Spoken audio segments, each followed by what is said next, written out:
Eternal love episode 79।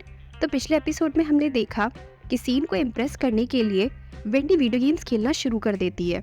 लेकिन पिछले कुछ दिनों में वेंडी वीडियो गेम्स में इतना ज़्यादा बिजी हो गई थी कि वो सीन को भी इग्नोर करने लगती है और ये चीज़ सीन नोटिस कर लेता है। उसके बाद सीन अपने फ्रेंड से मिलने के लिए अपने ओवरटाइम बार आ जाता है। सीन के सारे फ्रेंड्स वहाँ पर पहले ही मौजूद होते हैं। फिर सीन भी वहाँ पे आ जाता है। इतने दिनों बाद सीन को वहाँ पर देखकर उसके फ्रेंड्स कमेंट करते हुए बोलते हैं, वाह देखो कौन आया है, ईद का चांद। तो आखिरकार तुम्हें अपने दोस्तों की याद आ ही गई। फिर सीन अपने दोस्तों के पास आकर बैठ जाता है और बड़े ही एटीट्यूड में बोलता है, अब इतना ज़्यादा मेलोड्रामा करने की ज़रूरत नहीं है। हैरी, ज़रा अपनी भावनाओं पे कंट्रोल रखो, मुझसे तुम्हारी ये हालत देखी नहीं जाती है। सीन की बात सुनकर हैरी इरिटेट हो जाता है और मैक्स से बोलता है, मैक्स तुम मेरी मदद क्यों नहीं कर रहे हो, देखो कैसे ये मुझे ताने मार रहा है। उसके बाद मैक्स सीन से पूछता है, वैसे सीन आजकल तुम इतना बिजी कहाँ रहने लगे हो। और सीन हमेशा की तरह फुल बैड बॉयज अंदाज में बोलता है, अब अगर मैं तुम सभी को बताऊंगा कि आजकल मैं कहाँ बिजी हूँ तो तुम सभी काफ़ी उदास हो जाओगे, जलन के मारे मर जाओगे। सीन का ये एटीट्यूड देखकर हैरी और मैक्स दोनों ही दंग रह जाते हैं। उसके बाद हैरी इरिटेट होकर और सीन पर गुस्सा करते हुए बोलता है, जाने दो इसे, मैं इसे अच्छे से जानता हूँ। इस बार फिर से कोई लड़की इसके पीछे पड़ी होगी, इसलिए इतने भाव खा रहा है और इसीलिए इसके पास हमारे लिए टाइम भी नहीं है। तभी मैक्स सीन से बोलता है, वैसे सीन अभी तक तो तुम्हारे पीछे काफ़ी सारी लड़कियाँ पड़ चुकी हैं, लेकिन आज तक तुमने कभी किसी के बारे में नहीं बताया, जैसे तुम आज बता रहे हो। क्या तुम इस लड़की में इंटरेस्टेड हो? मैक्स का सवाल सुनकर सीन हंसने लगता है और कुछ भी नहीं बोलता है। और सीन की ये मुस्कुराहट देखकर हैरी चिढ़ते हुए बोलता है, तो क्या तुम्हें सच में ये लड़की पसंद है? सीन अपना कैन खोलते हुए बोला, अगर मैं कहूँ पसंद है तो? सीन की बात सुनकर हैरी और मैक्स दोनों ही दंग रह जाते हैं और हैरानी से सीन की तरफ देखने लगते हैं। उसके बाद मैक्स और हैरी दोनों ही चिल्लाते हुए बोलते हैं, ओ माय गॉड, सच में? आखिर ये लड़की है कौन? क्या तुम भी उसके लिए फील करने लगे हो? तभी मैक्स ने क्यूरोसिटी में आगे पूछा, सीन तुम भी उस लड़की को पसंद करते हो, लेकिन तुम ये चाहते हो कि वो लड़की अपने प्यार का इजहार पहले करे। ऐसा क्यों कर रहे हो यार? तुम्हें इतना भी हर्टलेस बनने की ज़रूरत नहीं है। और तुम जैसा इंसान कब से वेट करने लगा? तभी सीन मैक्स को ताना मारते हुए बोला, मैक्स अब मैं तुम्हें इससे ज़्यादा समझा नहीं सकता, क्योंकि मुझे पता है तुम्हारे पास समझने के लिए दिमाग ही नहीं है। क्योंकि अगर तुम्हारे पास इतना दिमाग होता तो कॉलेज में कुछ महीनों तक तुमने इतनी सुंदर लड़की को डेट किया और फिर भी तुम्हें ये नहीं पता चला कि वो तुम्हें अपना बैकअप प्लान की तरह यूज़ कर रही है। और जैसा कि उसने किया, तुम्हें यूज़ करके उसने छोड़ दिया। सीन की बात सुनकर मैक्स गुस्सा हो जाता है और बहुत ही चिढ़ते हुए बोलता है, ये बात तो बहुत पुरानी है, तुम्हें इस तरह अभी इस बात को यहाँ पर लाने की ज़रूरत नहीं थी। अब हम तीनों में से कोई भी बचकर नहीं जाएगा यहाँ से, अब तुम पिटोगे मुझसे। तभी मैक्स गुस्से में सीन का गला पकड़ लेता है और चिल्लाते हुए बोलता है, आखिर वो कौन बदनसीब लड़की है जिसे तुम जैसे एरोगेंट इंसान का अटेंशन मिला? वहाँ बैठा दूसरा फ्रेंड बोला, कहीं वो तुम्हारी कंपनी में न्यू इंटर्न तो नहीं है? तभी हैरी बोला, या फिर क्या पता वो फाइनल ईयर की स्टूडेंट हो। क्या वो सुंदर है? हैरी सीन को इरिटेट करते हुए आगे बोला, अच्छा अब मैं समझा, वो लड़की तुम्हारी बहन की उम्र की है। मुझे नहीं पता था सीन, तुम्हें इतनी छोटी लड़कियों में इंटरेस्ट होगा। How cheap.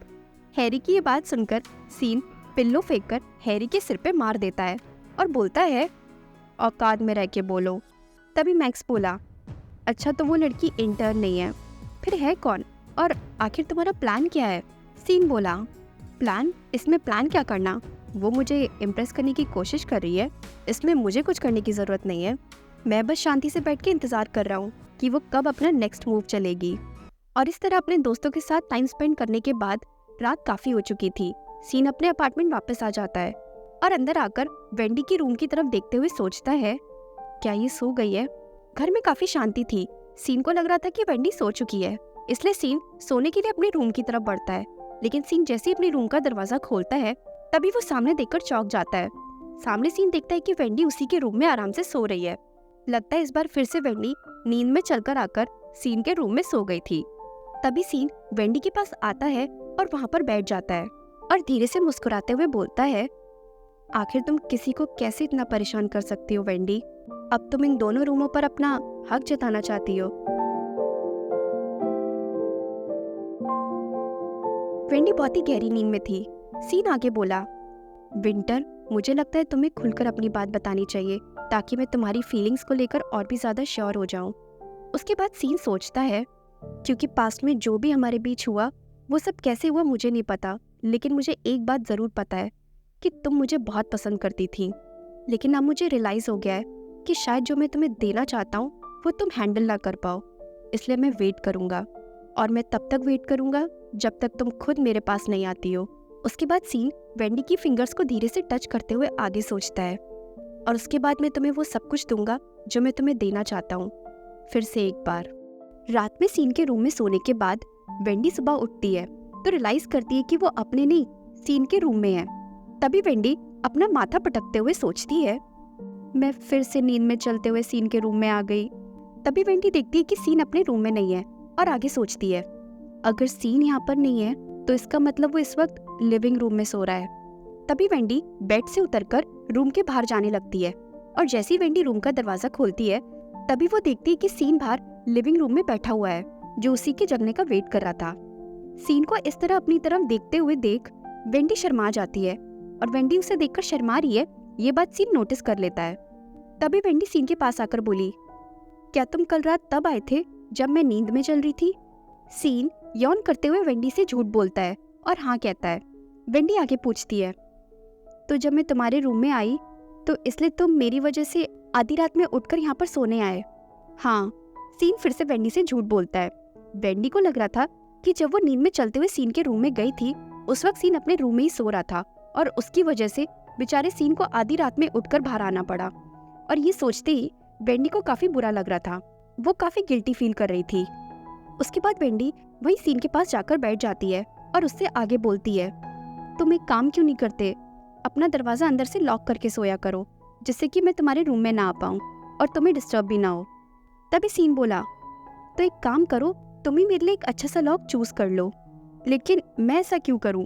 वेंडी बोली। वेंडी की बात सुनते ही सीन वेंडी को छेड़ते हुए आगे बोला, ओह तो तुम ऐसा करना नहीं चाहती हो क्योंकि तुम मेरा फायदा उठाने के लिए कुछ भी कर सकती हो, राइट? सीन की बात सुनते ही वेंडी ब्लश करने लगती है और सीन की बातों का दूसरा मतलब निकालते हुए सोचती है, तो इसका मतलब सीन ये कहना चाह रहा है कि कल रात मैंने उसका फायदा उठाया? क्या कल रात मैंने सच में सीन के साथ कुछ गलत तो नहीं कर दिया? और अगर ऐसा सच में है तो सीन अपना दरवाजा अंदर से बंद करके क्यों नहीं सोता है? क्या इस लड़के को इतनी छोटी सी बात समझ में नहीं आती? क्या ये तभी सुधरेगा जब हमारे बीच कुछ बहुत गलत हो जाएगा, जब चीजें हाथ से निकल जाएंगी? पता नहीं ये समझता क्यों नहीं है। तभी वेंडी बड़ी हिम्मत करके सीन से बोलती है, तो तुम अपना दरवाजा तभी बंद करोगे जब मैं तुम्हारे साथ कुछ कर दूंगी, है ना? ठीक है फिर।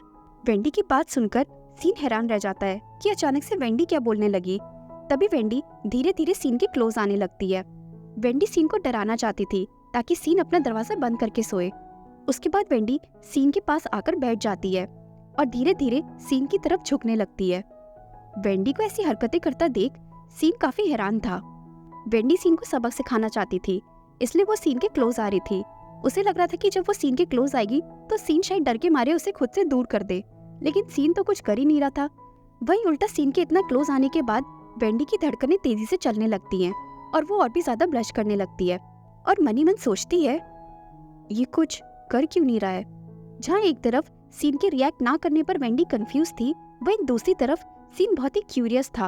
वो जानना चाहता था कि वेंडी आगे क्या करेगी, इसलिए वो बहुत ही पेशेंसली वेंडी के पास बैठा हुआ था और कुछ भी नहीं कर रहा था। वो देखना चाहता था कि आखिर वेंडी किस हद तक जा सकती है।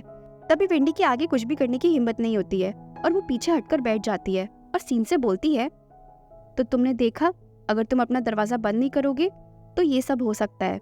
सीन स्माइल करते हुए वेंडी से बोला, क्या सब हो सकता है? वेंडी सीन से नजरें नहीं मिला पा रही थी, इसलिए वो अपनी नजरें चुराते हुए और बात को पलटते हुए बोलती है, मुझे लेट हो रहा है इसलिए मैं काम के लिए निकल रही हूँ।